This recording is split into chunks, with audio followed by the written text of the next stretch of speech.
Hello, stoned apes, and others who are curious about the healing powers of psychedelic medicines. Welcome to the Stoned Ape Reports. I'm your host, Stuart Preston. Each episode, I talk to another stoned ape, somebody who has experienced the transformational powers of psychedelics, or with a practitioner who works with these medicines. In this episode, I had the pleasure of speaking with Joe Moore, co-host of Psychedelics Today, a podcast dedicated to exploring and discussing academic, scientific, and other research in the field of psychedelics. Joe has a BA in philosophy and studied the work of Stanislav Grof. He now facilitates holotropic and transpersonal breathwork workshops. Please enjoy this episode with Joe Moore. Thank you for joining me today here on the Stoned Ape Reports. I really appreciate your time and you sharing your story with everybody. So, why don't we begin with your origin story? What kind was going on in your life, before psychedelics, and what brought you into these medicines? Yeah, I've been trying to come up with a coherent narrative here, and I'll take a stab at it. I have, so really straight-laced person in high school, kind of a crazy person, but not like drug using. I think I only drank maybe maximum of twice in high school. Definitely didn't smoke weed until college. But I was always really interested in like occult and paranormal stuff. Like, I'm kind of rewatching X-Files a little bit right now while we're in quarantine, and I'm realizing how influential it was on my life. And, I'm not 100% sure it's, the bulk of it, but it was, a huge interest point. And they even had a feature of holotropic breathwork in there on one or two episodes.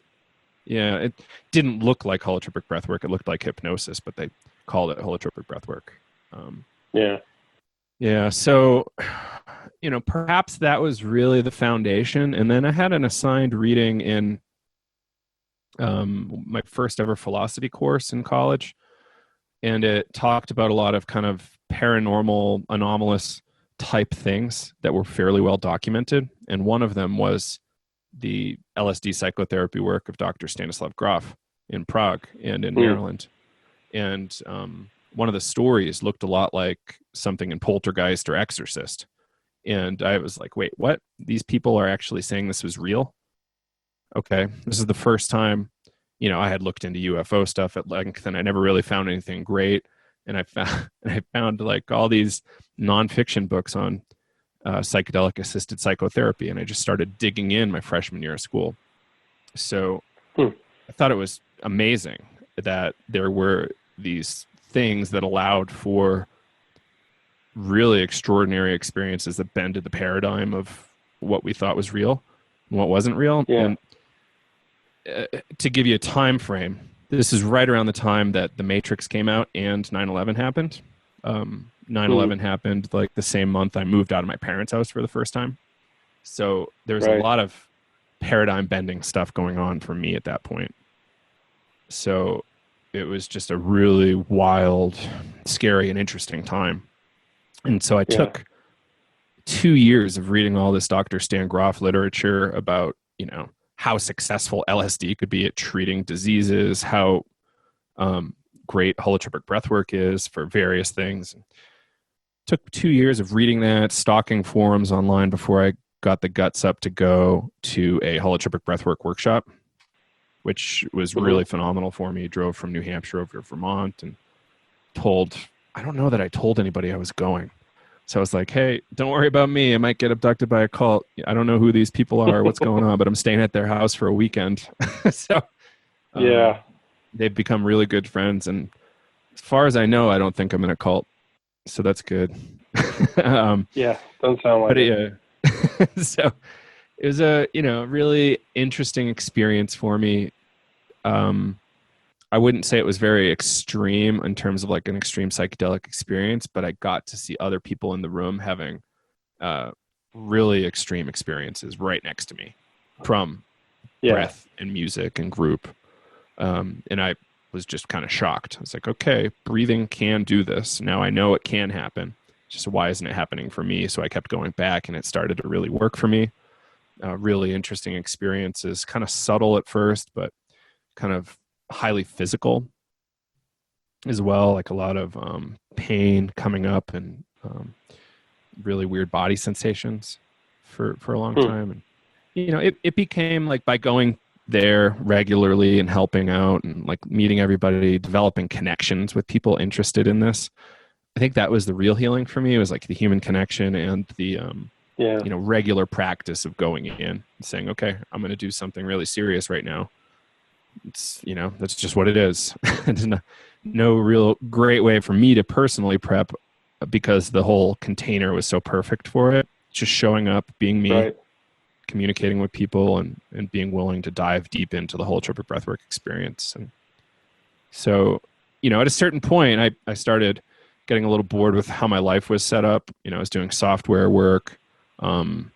Stuff wasn't really novel for me in my day-to-day. I was probably drinking too much. Definitely was drinking too much. And I went through kind of a crazy breakup, and I somehow stumbled into this ayahuasca group, underground group operating somewhere in the Northeast. We'll leave it vague. And that was the first time I think I had grown mushrooms before this, but they didn't work for me or something. I don't know. They worked well for other people. Right. So I went to this ayahuasca place and asked for the really big cup, and they gave it to me. And I don't think it was the big cup. I think it was just a strong cup, and only had one cup the whole time. And I was, thankfully I had years of practice from holotropic breathwork to do altered states work, and just went into like a half hour of the most intense fear that I've ever had, followed by vomiting, and which was actually kind of pleasurable for me. And then perhaps it was the contrast from the terror. I don't know. But in the moment, there was like pleasure from that, the purging, the vomiting. Right. It was like the analogy I use is how fighter pilots like kind of lose their vision when they're pulling a really hard G turn. And they have to do like special breathing exercises to make sure they don't black out. It's kind of like that. Like my full consciousness was like being squeezed down to a point through like my body and stomach stuff. It was just like, and like down to a point, and then it would kind of like dilate back out. And it happened like, I don't know, 3 or 4 times. Yeah, I was totally okay with the vomit. Vomiting that stuff tasted way better than drinking it. And you don't like the taste? No.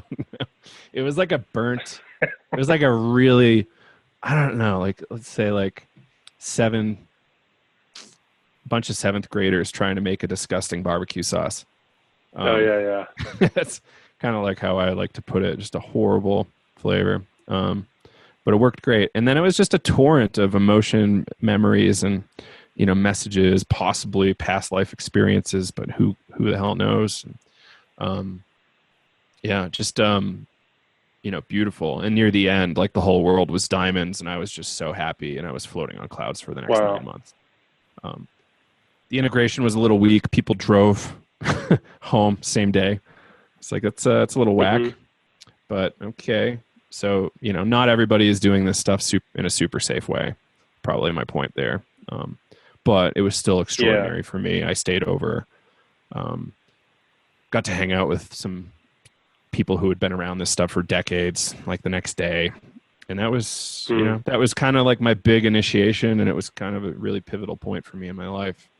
And I spent a lot of time kind of promoting events and coordinating in Boston ever since then, and also in Boulder, and now I'm on to other stuff. But it's kind of like it's kind of my origin story. That's how I like to explain it. And then when you came out of that's interesting. The breath work introduced you to all this stuff, and really is its own, like you say, beneficial altered state. Did you come out of all your breath work with any kind of lesson that you integrated into your life before you transitioned into that ayahuasca? I think the biggest lesson was slow down. Like, slow down. I really wanted to, get enlightened right away. A lot of my philosophy degree was kind of,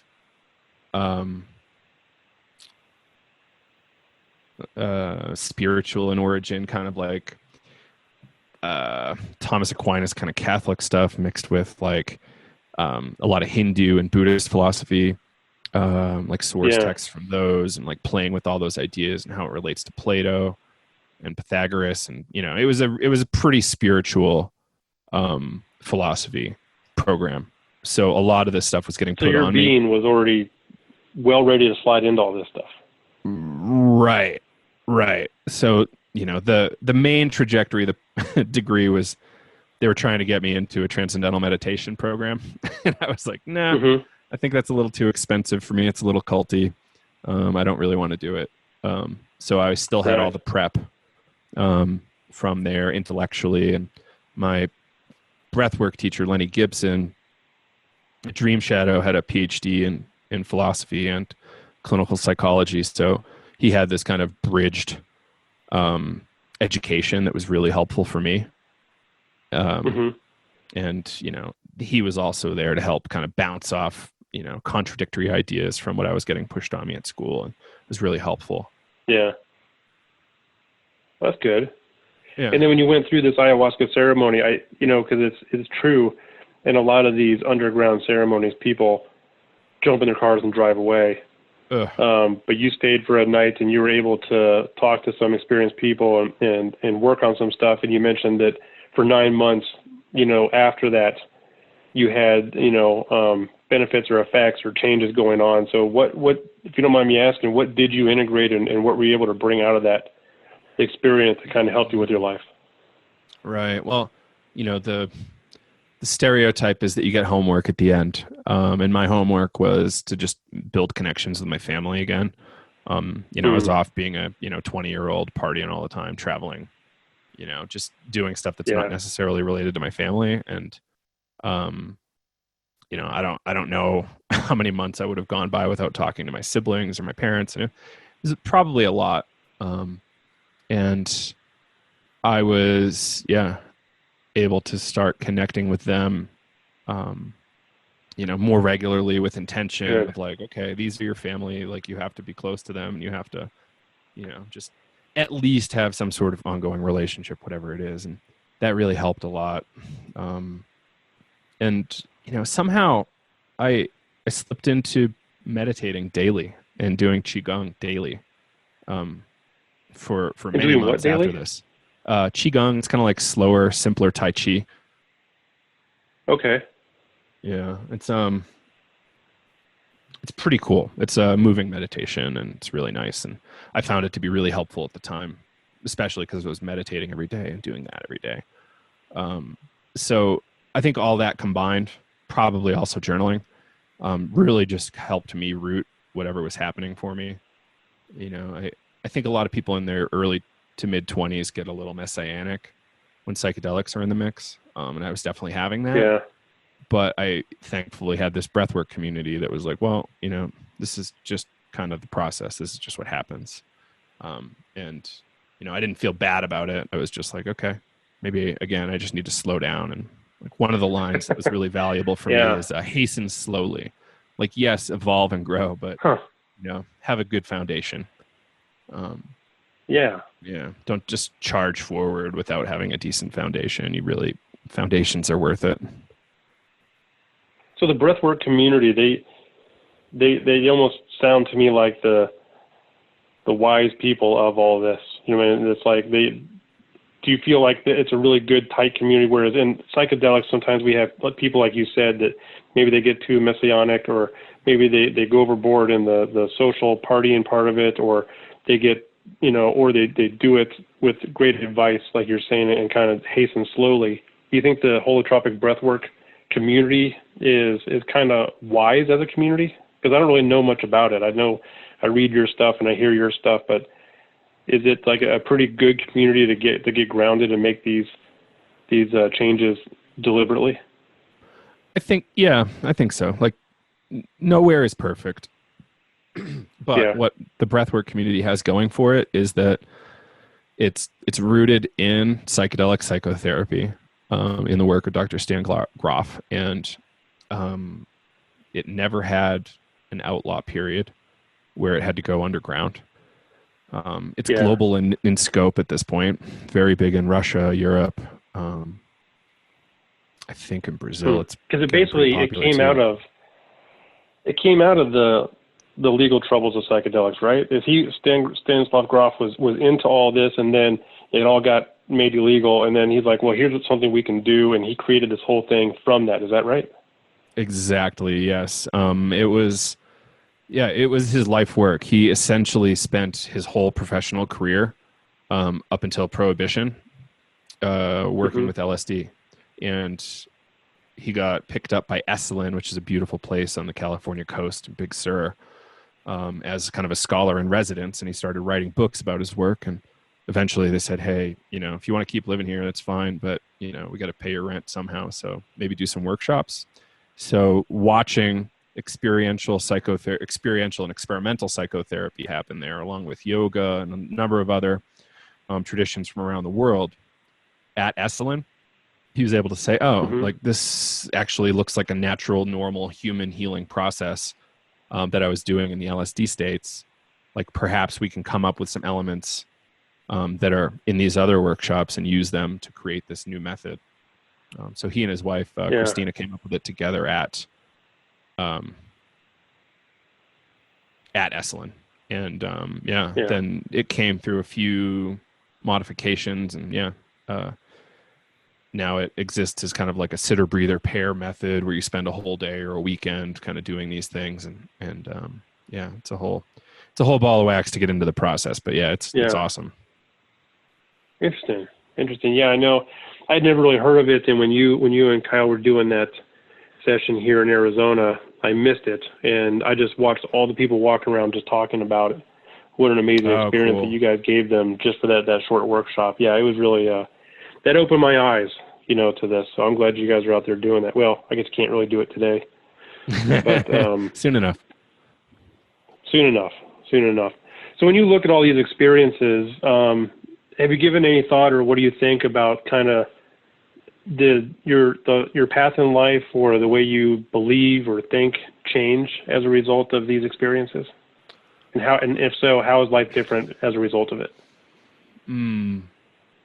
Yeah, it's complicated, but I'll try, and keep me on track if I go a little sideways. Okay. So, I think I was a bit of a fundamentalist, literalist around like religious texts. I didn't have like super flexible thinking because I'm a young person in my 20s. Right. And I didn't have enough experience to like learn flexible thinking yet. So like I think I started a little like kind of like I think of myself as an environmentalist but young Republican somehow in my early days. And I think now I'm a lot more kind of like agnostic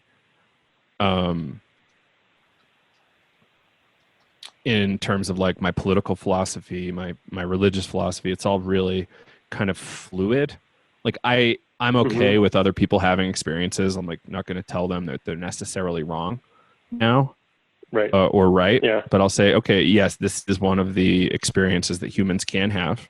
Absolutely, like your experience is definitely real, but everybody else can have a whole variety of experiences, and it, reality just allows for that. Human biology allows for this huge diversity of experiences.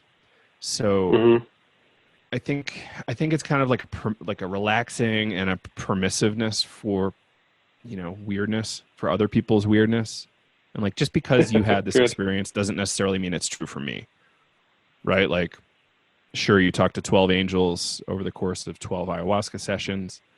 Great. Like, yes, there's some reality there. I'm not the one that's going to tell you what that reality is. Beyond that, it might not necessarily be true for me or relevant to me. So it's kind of like allowing for prophets and messiahs, though the scope of their impact should be pretty well mitigated, I guess, or minimized, or I don't know what the fair phrasing is there, but it's so I'm a lot more relaxed now than I was. I'm a lot more into just living life as opposed to like being wildly mission focused, like enlightenment kind of thing, or like I need $10 million in the bank. Otherwise my life was worthless. Like those kind of things aren't there Right. anymore. Whereas they definitely were in my 20s. Yeah. And yeah, it's, and this relationship to, you know, our current world is really complicated because everything's an abstraction, like borders or fictions. Like what is this hmm whole thing where individual nations on a spaceship, we're flying through space on a single unit, and we're kind of making like weird, ridiculous rules that, you know, if we play this whole game out the way we're playing it now, it doesn't end well. But we need to like really redream everything that's happening and we've got in place. And you know, it's an interesting place I've landed. It's complicated because I see that there's like infinite work left to be done, and you know, there's no real end point. It's all just part of a process, and you know, trusting that everything's going to be okay, and that death is natural is kind of part of it. Like death is safe. hmm You know, it sucks a little bit to know that there's going to be an end, but you know, it's okay. Like that's, you were born, you were going to die anyway. Like it's okay. And you know, just figuring out how to live more skillfully or artfully or something. You know, perhaps that's where I want to put a pin in it, because I feel like I'm rambling a bit. Well, that's not surprising that it's all very philosophical coming from you. So, you know, in your journeys and what you've gone through here, I think it's probably, I don't know if it is different. I think maybe it'd be different for breath work, but with a psychedelic journey, I know you and Kyle have a lot of great resources at Psychedelics today for tripping safely and integrating and all this kind of stuff. Your own personal views, what are the keys to having a good, safe, insightful journey?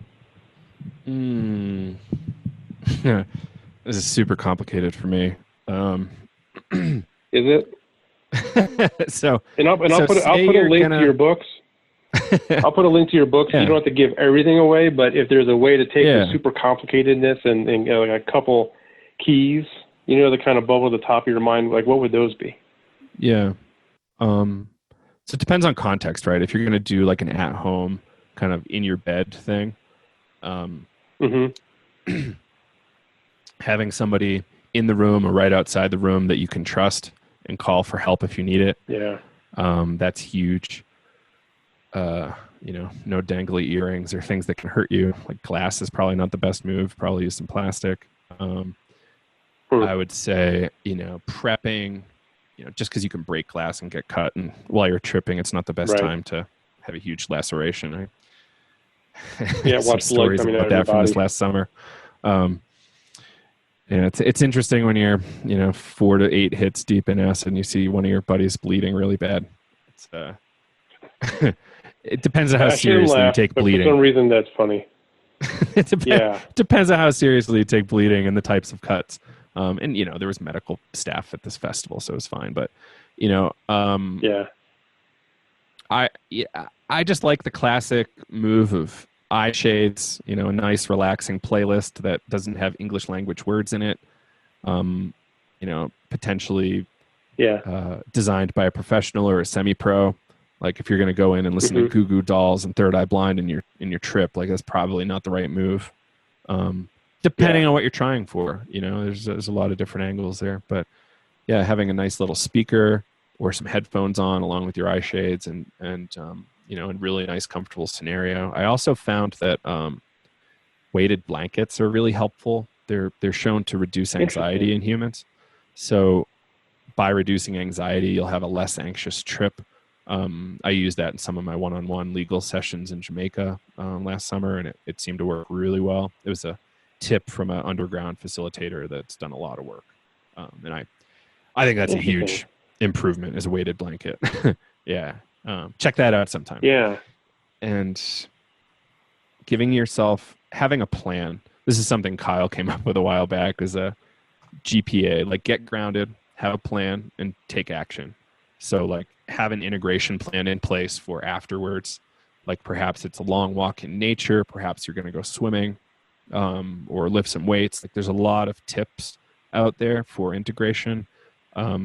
Integration, like the phrase kind of pisses me off a little bit lately because people are just saying it. It does? And because people don't necessarily have a good understanding of what they're saying when they say it, including people in kind of leadership positions. Or I would say a lot of leaders do have an understanding. It's just that it's really difficult. It's a difficult concept to communicate well. Because what does it really mean? And it means a lot of different things, and integration can look different for everybody. So, you know, we've got an integration workbook to help people through it and gives a lot of tips, but it's a really convoluted thing. But circling back, just going slower than normal is really the trick, like in taking care of yourself. So just like you broke a leg or got a huge wound, what would you do to take care of that? And what would you do for this large psychic experience that you had? So yeah, there's a lot there. And it's a really big topic, and you know, it's legal for you to get help with aftercare. So you can easily find people to help you afterwards. So perhaps having somebody, like, it sucks, it costs money, but they're a professional and they need to pay rent too. Like maybe find a therapist skilled in this or has some experience with helping folks integrate.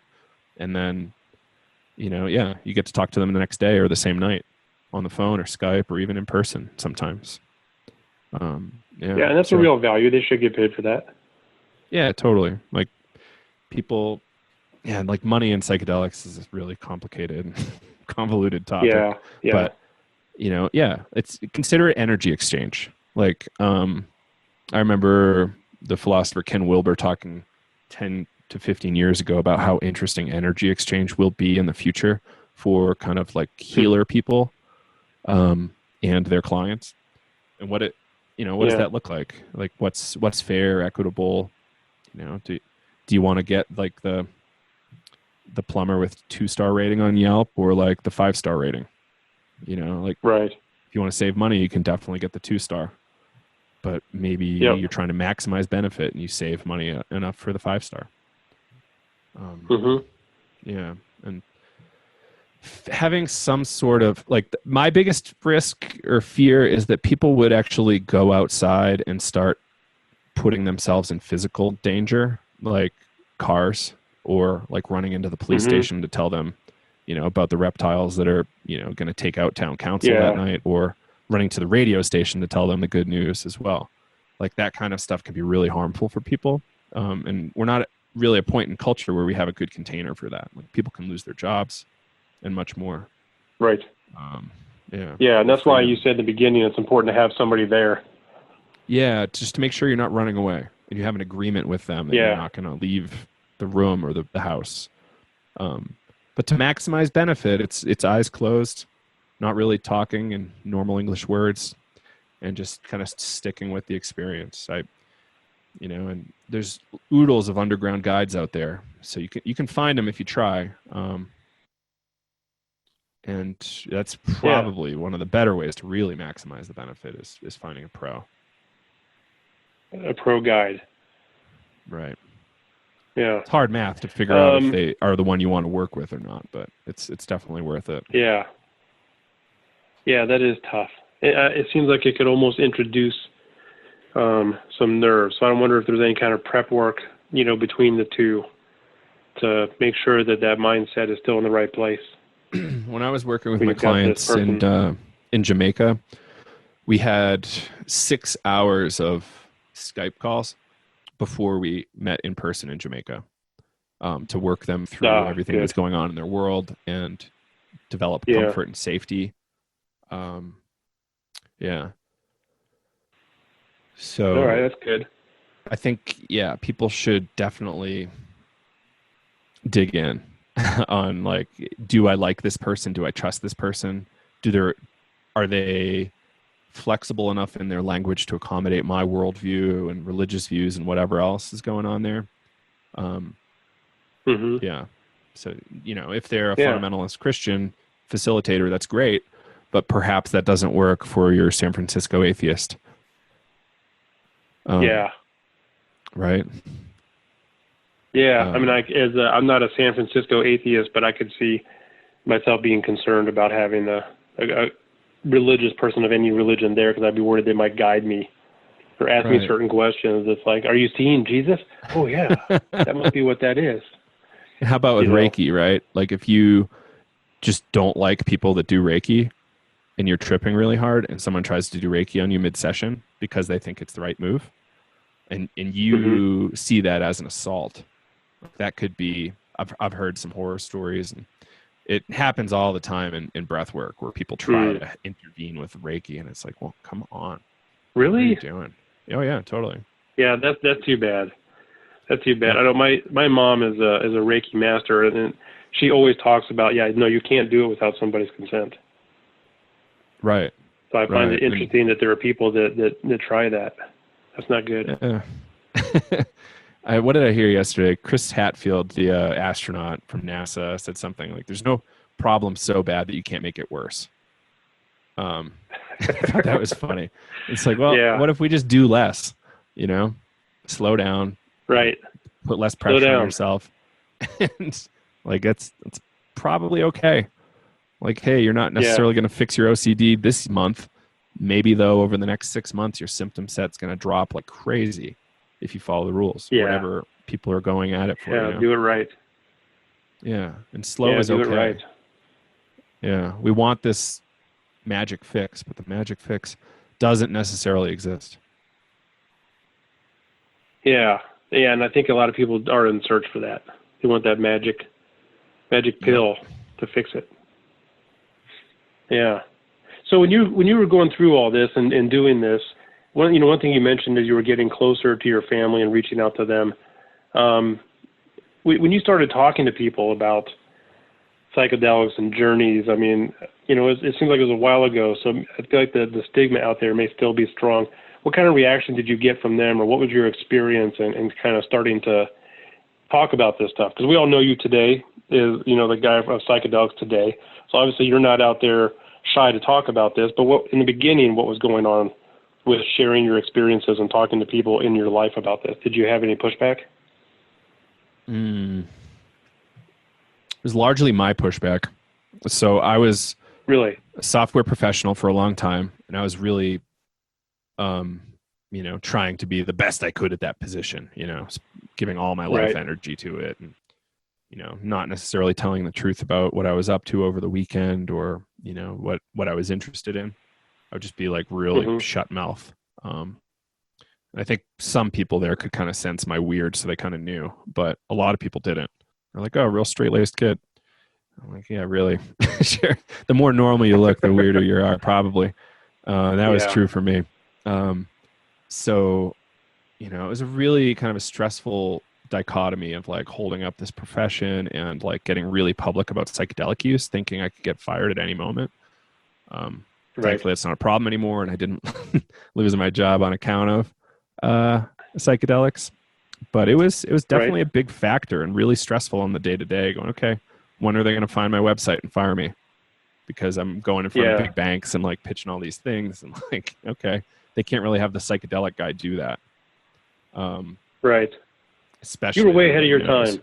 Because you look at like Silicon Valley and the software engineers and the software world, startup world, this is all part of their community now, and you're doing this kind of stuff and going to banks and making pitches, and you're worried about it, and yet you're still putting it out. Totally. So interesting. Yeah, so that was probably the most stressful part. Like my family stuff was a little interesting, but it was really cool to know. Like, I think when my mother found out, what was her line? Is that boy messing around with psychedelics? I think that was like her comment to my father when my father told her about my show. And I thought it was kind of funny, kind of cute. They grew up in kind of like the hippie subculture of the Northeast, and they weren't strangers to any of this stuff. So it was kind of cool how that unfolded over time, like hearing their stories from the 60s and 70s, and sharing some of mine. I'm still a little closeted and indirect about my stories with them. But they do know about the Psychedelics Today podcast, blog, all the classes that I'm teaching doctors and therapists, and they're really really proud of it, which is really really neat for me. Good. To have that experience. my mother sending me kind of like encouraging things when she sees like news articles of like suicide and like psychedelic risks and, psychedelic help or how psychedelics help people in the pop media. She'd be like, oh, nice work. Really keep going. You're doing the right thing. And I'm like, okay, that's amazing. Really helpful for me. Yeah, that's awesome. Yeah. So my brother and sister are kind of interested, but they're not necessarily that interested that they're like jumping in. But it's kind of cool to communicate with them and share the stories and the science with them. They're both really strong science people. So it's nice to be able to communicate that to them, even though they're in very different fields. So yeah. And I don't know that my 95-year-old grandma knows yet, but I wouldn't be surprised if she finds out in the next year. And we'll see how that goes. And those are the conversations that are interesting. Because I know my mom is probably in the generation between, because I was born in '68, right at the end of the Summer of Love, right? And my parents were very straight-laced. And even talking to her about some of these things, her opinions are, it's addictive, and you're going to die, and you're going to have flashbacks, you know what I mean? And all these things, and it's like, no, Mom, you got to look at, do the research and look at this stuff. Sure, you don't want to take it lightly, but all the things you were told are actually not true about this. So I think her generation and older, it was the same thing with my son's diabetes. People would be like, my grandmother was like, oh my God, he's going to die. And my mother was like, oh my God, his feet are going to fall off. And then people in my generation and his were like, oh, you're going to have to take some shots, but you're going to be fine. Right. There was a different reaction among the generations, yeah. So you were working in the software world, and you started your podcast. Your parents were okay with it, I mean, super supportive and proud of you. Do you want to tell us a little bit about how you got into doing psychedelics today, what inspired you, and maybe give a little bit of background on that so people, I mean, it's not like anybody listening to this doesn't already know about it, but, what do you want to say about psychedelics today? Well, it's evolved quite a bit. So it started because Kyle and I didn't really know each other, and our breathwork teachers, we share breathwork teachers. We're kind of surprised that we didn't know each other. I think Kyle started coming to workshops as soon as I kind of stopped and like moved to Colorado.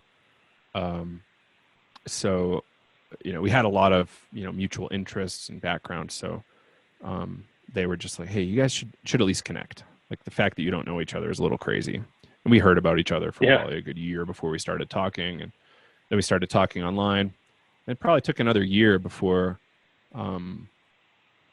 we made the decision to start the podcast. And the podcast was just a way for us to work together. And our initial goal was bringing breathwork, Stan's holotropic breathwork, into the psychedelic conversation, because it was kind of frustrating to see it not really recognized or like given any publicity. Yeah. So that was our real intention, was like, hey, this thing's legal. It's here. It's available. It's got decades of history. Like, you should probably know about this if you're interested in acid or mushrooms or MDMA. Yeah. Especially in the therapeutic, like self-exploration concept or framework. So that was our intention. It started as just a monthly or every other week podcast. And then eventually I said, hey, you know what? Let's make a serious go at this. And let's go weekly. And then eventually we said, oh, maybe we can make a class online. And we did that. So we've been teaching like clinicians and therapists and even the general public for a while now. And that's been extraordinary. Yeah. We've got like a pre-recorded version, and we also can like teach people live. And yeah, we just wrapped a 8-week clinicians training, and we're about to kick off another one in May. Should be really cool. Wow. Yeah. And 2 different rounds. Now we're offering time zones for people in the UK and time zones for folks in the US, which is really neat. Wow. And so we're hiring writers to write for our blog. We're doing a weekly podcast. We might actually step up to a multiple times a week podcast soon. And nice. Yeah, huge Facebook community, about 3,000 people now. And yeah, it's been really amazing, and people are really supportive. It's awesome. And, we're not like the hardcore science people. Like we're talking depth psychology in the realm of like Freud and Jung and Groff, and we'll bring in weird stuff like astrology here and there. into the conversation. Not everybody likes that. But it's like, this is our tradition. We come from the world of Jung and Freud and Groff. We don't come from the world of statistics. Like Abe Maslow's work in humanistic psychology didn't fit neatly into science. Therefore, behaviorism won because it fit very neatly into science. So yeah, like we're trying to highlight a lot of these issues. And, you know, yes, it's great that we have brain imaging, but we still don't know where the mind is. We don't know what mind is, where it lives, or anything. Yeah. There's a lot we don't know. And that's the stuff we're highlighting. There's a lot we don't know about the mind. Yeah. And we might never totally figure it out. It almost seems that way. It almost seems like it's forever elusive from true understanding. It doesn't mean we can't do great work in the meantime, right? Like between breath work and ayahuasca and various kinds of talk therapy, we can make tremendous moves. And if we want to bring it into the recreational space, like fish and dead shows, like there's a lot of territory that's not even touched by science. That's really phenomenal experiences, extraordinary experiences for many. Yeah, life-changing. Mm-hmm. Mm-hmm. Yeah. Well, I'm sure glad you guys are doing that. Well, you do have an amazing community, you know, on Facebook, and I think it's a reflection of you two and your attitudes and your philosophies, and you know, you're attracting people that are, you know, mostly similar but also completely different, but willing to talk to each other, and I appreciate, you know, that you guys offer that out for all of us. Yeah, thank you. Yeah, we do kick people off when they get a little intense, but they get a warning first at least. Yeah, we got to moderate it. That's how it stays good. That's right. Yeah, it makes sense. So anything else you want to get out there? If people want to know more about our classes, we got free classes, paid classes. You can go to psychedeliceducationcenter.com or just learn more about us over at psychedelicstoday.com. Okay, perfect. And I will make sure and put those on the website so people can get there even easier. All right. Thanks a lot, Stuart. I really appreciate you having me on the show. That concludes this edition of the Stoned Ape Reports. Thank you for listening. Please follow us on Instagram at Stoned Ape Comedy and subscribe to our newsletter at www.stonedapecomedy.com. Again, thanks for listening and catch you next time, Stoned Apes.